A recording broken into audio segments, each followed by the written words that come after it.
My art is usually described as landscape painting. Clearly, my painting of the aspen grove in spring fits the dictionary definition of the landscape.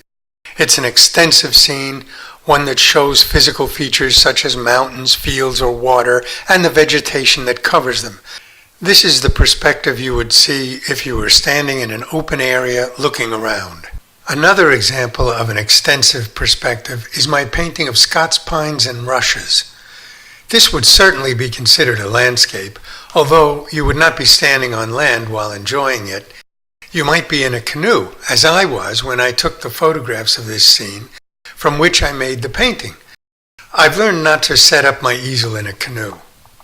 But I think that the term landscape is too broad to include some of my other paintings. Have a look at this painting of crabapple blossoms, for example. In this painting, the land is missing altogether. The viewer is not merely looking at a subject, but is virtually immersed in it. I prefer to use the word portraits to describe paintings with the intimate perspective shown in the crabapple blossoms. I enjoy painting these close-up views. In fact, I frequently take this close-up perspective in my paintings, as you can see from my book of paintings. That's why the book is titled Portraits of the Natural World. It can be ordered from my website, www.tiberiusart.com. The portrait perspective is very commonly used by artists who paint flowers. Because of their small size, the intricate beauty of flowers is best appreciated from a close perspective. The subtle hues of these delicate rhododendron flowers would be lost if I showed more of the forest in which they grew.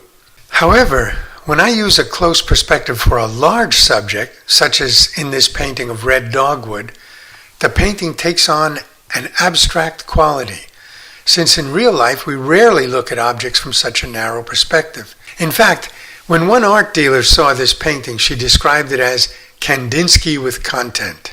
My painting of a black spruce bog is another example of how the intimate perspective can create an abstract image. In this video, I've talked about a distinction I like to make between landscapes and portraits of nature. It's a useful distinction to me, but I don't think I'm going to have much luck creating a new genre of nature painting.